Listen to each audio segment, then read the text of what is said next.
está ocorrendo um aumento das tensões e dos ataques sistemáticos de setores católicos conservadores e tradicionalistas contra a doutrina espírita, especialmente no ambiente digital. Não é um fenômeno isolado, ele responde a uma mistura de reavivamento teológico, disputas de espaço cultural no Brasil e o próprio funcionamento dos algoritmos das redes sociais. Existem três fatores principais que explicam por que esse embate ganhou força recentemente, e é sobre isso que a gente vai falar um pouco. Seja muito bem-vindo ao canal, meu nome é Lenice, eu sou graduada em História e especialista em História das Religiões, Ciências das Religiões e bacharelanda em Psicanálise Clínica. E hoje eu quero falar um pouquinho sobre essa onda conservadora da Igreja Católica que vem fazendo muito barulho, muito estardalhaço e fazendo uma perseguição massiva contra os espíritas no momento. Sites, né? Canais do YouTube como o Centro Dom Bosco, como outras pessoas da Igreja Católica, como o dito tal Frei Gilson, como também o padre Paulo Ricardo, se eu não me engano, se é o nome dele, eles vêm sucessivamente atacando a doutrina espírita, acredito até que de forma gratuita, muitas das vezes, né? Esse Centro Dom Bosco, que é um canal no YouTube voltado para pessoas conservadoras de dentro do catolicismo, para não tratarmos o termo diretamente como fundamentalistas, ok? Eles vêm fazendo uma série de reportagens, tá? Uma série de vídeos, melhor dizendo, atacando sistematicamente a doutrina espírita. E por que que isso vem acontecendo? Porque no momento, né, a gente tem três fatores principais que explicam por que que esses embates têm ganhado força recentemente, né? A gente tem, a princípio, uma reação ao pensamento cultural e ao sincretismo informal, porque se a gente for pensar, o Brasil é historicamente um país sincretista, ou seja, a gente tem, né, uma mistura das religiões muito grande. Então, se a gente pegar quem frequenta centros espíritas kardecistas, sabem que uma parcela, quase a totalidade da parcela de espíritas veio de berço católico, e muitas das pessoas que ainda frequentam o centro espírita também frequentam a Igreja Católica. Então, a gente está falando de um país que é sincretista, e isso não é algo que se restrinja só ao catolicismo e só ao espiritismo, né? A gente tem, como eu disse, onde muitas pessoas se declaram católicas, mas frequentam centros espíritas, né? Então a gente tem muito disso aqui no Brasil. Elas acreditam na reencarnação, ou elas adotam essas práticas de cura espiritual, como a gente tem muitos centros espíritas de cura espiritual, e é uma boa parcela, uma grande parcela, né, melhor dizendo, das pessoas que são atendidas e que vão a esses centros espíritas são pessoas de berço católico, né?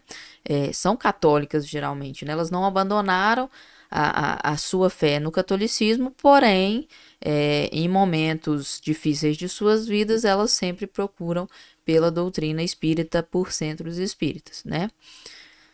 Isso é uma realidade, né, que a gente sabe que acontece no Brasil. Mas para o catolicismo conservador atual, um catolicismo que é mais fechado, né? O sincretismo ele é visto como uma fraqueza teológica que precisa ser extirpada, né?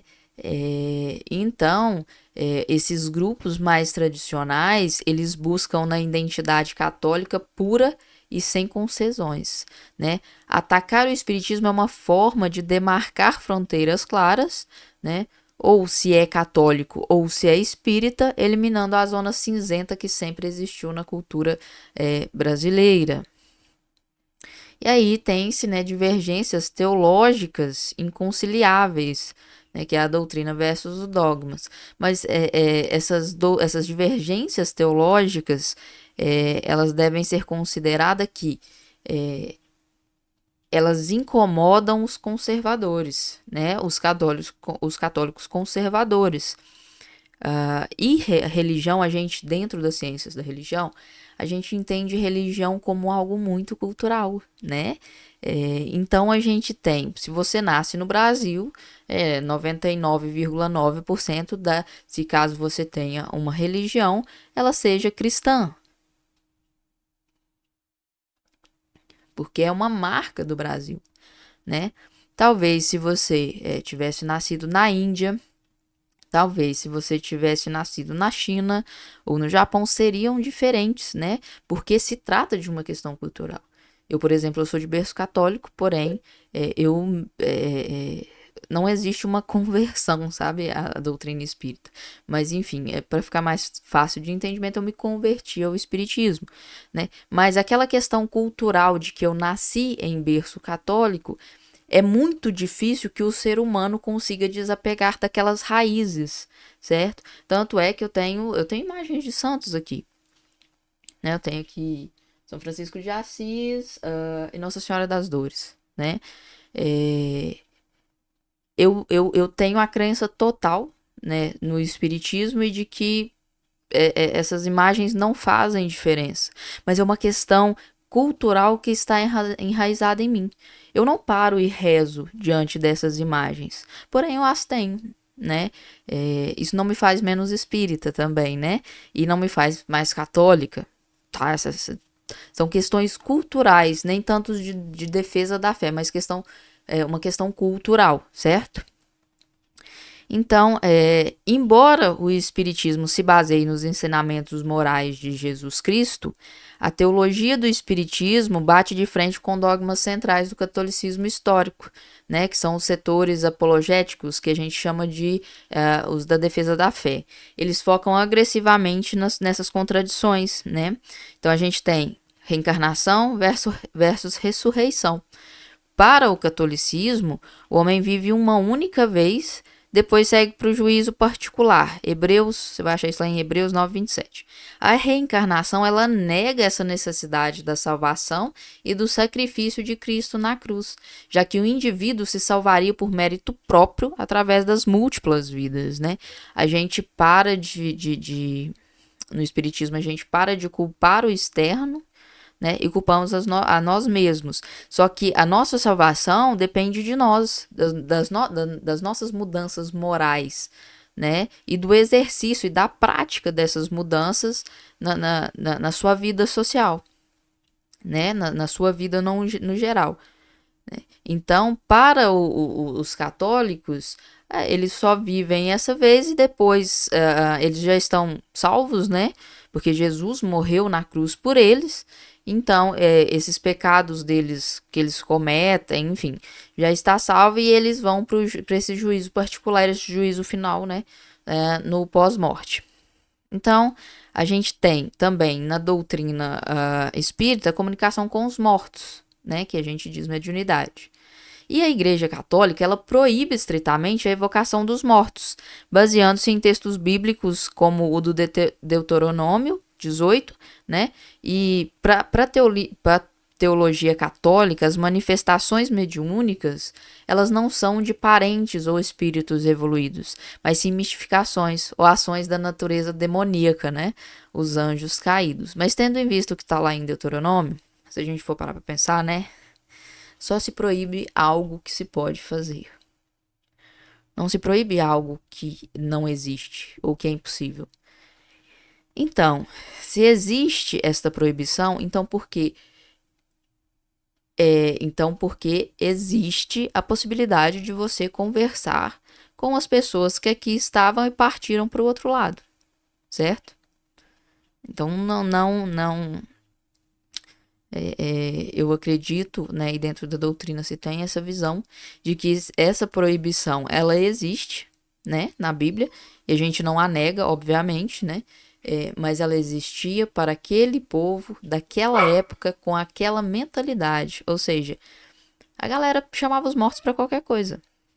E a gente ainda é muito inferior nisso, tanto é que, assim, eu acho que agora passou, né, mas ali nos anos 2000, nos anos 90, ali teve muito aquela brincadeira lá do compasso, né, enfim, de evocação ali, o pessoal passava uns apertos até. E o espiritismo não aconselha isso, obviamente, né? Então aí tem essas questões, né? E para esses católicos conservadores, quero que vocês tenham em mente, a maioria das pessoas católicas que frequentam o catolicismo, geralmente elas não sabem de toda a doutrina da Igreja Católica, né?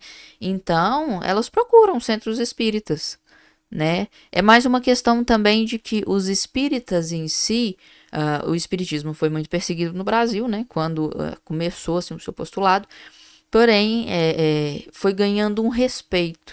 E como que se ganhou esse respeito? Através dos seus trabalhos sociais e do seu amparo às pessoas que tinham perdido seus entes queridos, né? Você tem em vista, por exemplo, que a igreja, eu não sei como está atualmente, mas antes condenava o suicídio. Então, aquela pessoa que se suicidou, ela não poderia nem não poderíamos passar com o corpo dela nem pela igreja, né? Então, ela estava condenada ao fogo do inferno por ter tirado a própria vida. Então, aquelas pessoas que mesmo eram da doutrina espírita e tiveram algum parente seu ali que se suicidou, ela não conseguia aquele conforto, aquele reconforto ali na igreja católica, né? Então ela acabava indo buscar em outro lugar. E é onde o espiritismo não condena. Sabe que houve uma falha. Sabe que houve ali uma transgressão a uma das leis naturais de Deus. Vai ter que cumprir uma pena por isso? Sim, vai.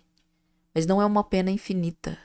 Você não vai pro inferno e nunca mais vai sair de lá. Até porque para nós o inferno não existe, né?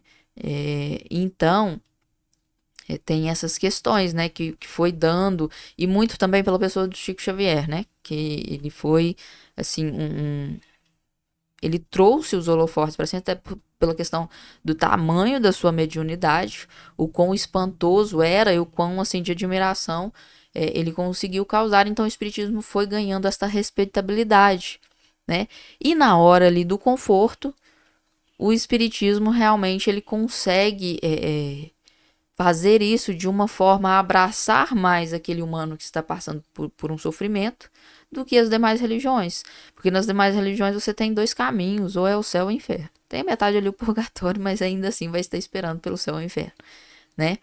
Então tem todas essas questões. E a natureza de Jesus no Espiritismo, para o Espiritismo, Jesus é visto como um espírito puro e evoluído que já habitou a Terra, né? Um guia e modelo, como é dito no Livro dos Espíritos. Para o catolicismo, ele é o próprio Deus encarnado e segunda pessoa da Santa Trindade. O catolicismo, ele é uma... Já falei aqui num vídeo sobre... O catolicismo, ele é uma religião trinitária, né? Ele ele acredita na Santíssima Trindade.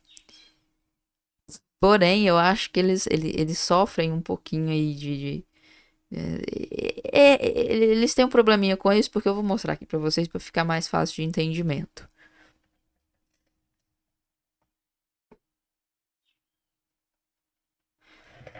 O trinitarismo, ele acredita não que Jesus é filho de Deus, tá? Que Jesus é uma parte vinda de Deus. Ele é Deus, né? E eu já, para ficar mais claro essa questão do trinitarismo, peço que vocês busquem um vídeo onde eu falo sobre isso. Eu tenho que ver o nome do vídeo aqui. Mas eu acho que o nome tá lá, o verdadeiro cristianismo, alguma coisa do tipo. Então, a Igreja Católica ela é trinitária, ou seja, ela acredita que Jesus é Deus, Deus é Jesus, e ali no meio tem o... Fugiu aqui. Enfim, Jesus é Deus, né? Jesus não é o Filho de Deus. Mas aí, eles têm, dentro da doutrina católica, o seu catecismo, que é uma das obras basilares ali, para quem é católico, apesar que eu acho que quase ninguém estuda isso aqui, tá? É só mais aqueles católicos, assim, mais fundamentalistas, aquelas pessoas que gostam até da missa em latim e tudo mais. Então, esse aqui é o catecismo da Igreja Católica. Ele é bem grandão e olha que essa aqui é uma edição pocket, né? Então ele acaba ficando um pouquinho maior. E aí, deixa eu achar aqui. Senão vou me... Então, eles deveriam seguir isso aqui como uma regra de fé, tá? E aí você vai aqui, já no início, já no prólogo, né?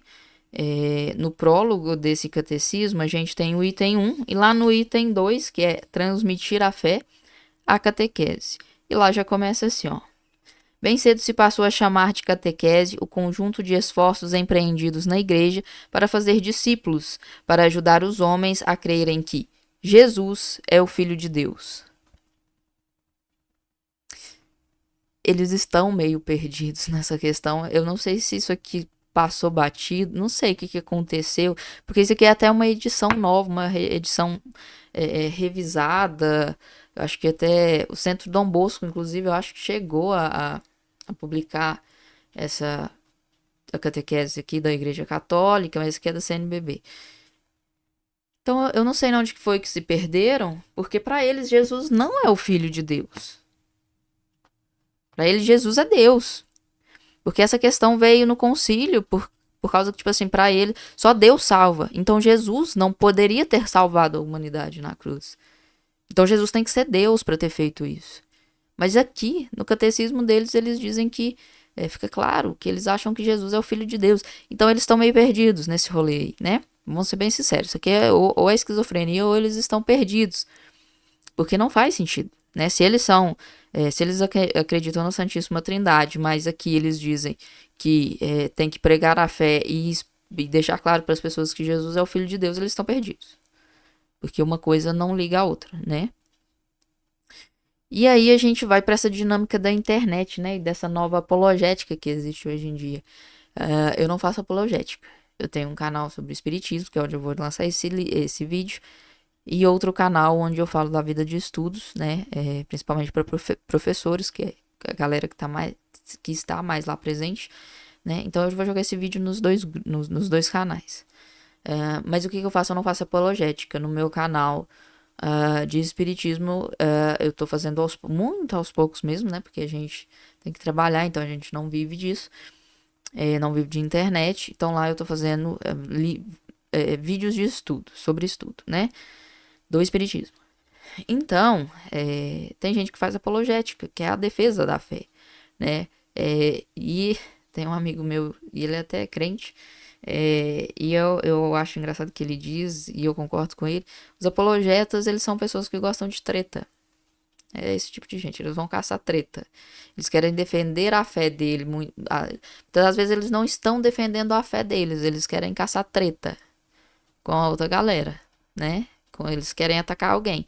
Que é mais ou menos isso que o Centro Dom Bosco está fazendo com essa série de vídeos atacando a doutrina espírita, né? E a gente tem nessa dinâmica de internet esse surgimento, né, de influenciadores, como eu já disse. Tem o padre Paulo Ricardo, tem esse frei aí que tá bem famosinho, como é que é o nome dele? O Frei Gilson, né? Que atacou claramente o espiritismo em várias não sei o que ele celebra, não sei se ele celebra missa, né? Em alguns vídeos dele que apareceu aí na internet, ele atacando a doutrina espírita, né? Então, essas pessoas, eles têm canais no YouTube voltado ao tradicionalismo católico, né? Então, eles meio que mudaram as regras do jogo. A internet recompensa o conflito e a polarização. Então, quando eles começam esses ataques, os algoritmos deles sobem.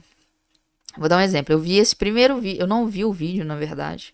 Porque, sinceramente, eu tenho tanta coisa para estudar, tanta coisa para ler, que eu não vou me perder tempo com isso. Porque eles não vão conseguir me mudar a opinião, né? Então, porque aquilo ali eles estão tentando atacar o espiritismo para que as pessoas que já são católicas não possam ir mais, né? Não queiram ir mais aos centros espíritas. Então eu não assisti, mas eu vi os comentários do primeiro vídeo e a galera veio em peso defendendo o espiritismo. Depois eu vi comentários de um outro vídeo, que eu não sei se era o 2, 3 ou 4, mas que já não tava tanto assim, né? Então tem essas questões aí, depende também de quem para quem, né? O algoritmo do YouTube vai entregando esses vídeos. E para esses canais, né? Assim como o Centro Dom Bosco, assim como o canal lá do Frei Gilson, desse do Paulo Ricardo e outros tradicionalistas católicos, né? A produção de conteúdo de apologética contra heresias Para ele o espiritismo é heresia, gera engajamento, né, massivo nas redes. Então esses vídeos, vídeos dissecando livros de Allan Kardec ou do Chico Xavier, sobre a ótica do tomismo, por exemplo. Olha que eu gosto muito de São Tomás de Aquino, né? O tomismo é a filosofia de São Tomás de Aquino e aconselho todo mundo a ler, né? Óbvio que tem pontuadas críticas, né? Observações a serem feitas, mas no geral é uma obra fantástica. Esses vídeos, eles atraem um público jovem que busca respostas pretensamente intelectuais, né? Estruturadas e rígidas para sua fé. Isso sempre conservadores, tá bom? E isso contrasta muito com o pluralismo da sociedade moderna. E a gente está tendo uma adesão, né, gigante a essa questão aí dos jovens indo para a Igreja Católica. Mas pelo EJC. Tanto é que eu vou falar para vocês, provavelmente eles não sabem, né, dessa questão. A maioria não leu ou estudou, né, que seja, o catecismo da Igreja Católica. E aí, no começo mesmo, eles já se distorcem, né. Então, em resumo, era isso que eu queria trazer para vocês que está acontecendo aí nas redes sociais, né, que isso não se trata apenas de uma disputa espiritual, né? Mas de um movimento da Igreja Católica de reafirmar a sua identidade. Em uma época de incertezas, né, que a gente vive, infelizmente, esse discurso conservador, ele atrai, tá? Ele oferece certezas absolutas e definir claramente, né, um adversário doutrinário. É uma das ferramentas mais antigas e eficazes para engajar e unir o grupo. Por quê? Antes se tinha como inimigo, a Igreja Católica se tinha como inimigo o inferno, o demônio, o Satanás, enfim, qual nome quiseram dar. E aí o Padre Francisco, o Papa Francisco ajudou bastante nisso, né, a desmistificar isso, que o mal ele é mais interno do que externo. E aí os conservadores, os católicos conservadores, eles estão tendo que procurar o inimigo em outro lugar. E no momento o inimigo já foi a família, já foi as pessoas que não estão adequadas à família tradicional brasileira. Eles arrumam tanta coisa que acharam até um demônio na camisa da seleção brasileira. E teve a questão das políticas, né, que levou muitos conservadores a acompanharem o Messias político deles lá, e que também ajudou a crescer nessa onda conservadora do catolicismo, que eles acabaram brigando um pouco ali, porque o Messias acabou indo para a igreja evangélica também, né, para buscar votos e tal, tiveram essa briga, mas essas pessoas são mais conservadoras, e acabou aumentando o número delas. Então o inimigo agora é a doutrina espírita. O inimigo do momento dos conservadores católicos é a doutrina espírita. Para o movimento espírita, isso muda alguma coisa? Para a parte que eu conheço e para o pessoal que eu vejo na internet, não muda nada. Tá?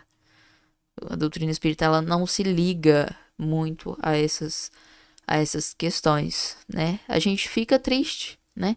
Porque para nós a união das religiões em questão de unir as pessoas e que essas pessoas possam trabalhar no bem, seria muito mais vantajoso do que ficar caçando treta, né? Seja na internet ou em qualquer outro lugar. Porém, a gente vê que a realidade, pelo menos do ponto de vista dos católicos conservadores, não é bem assim, né?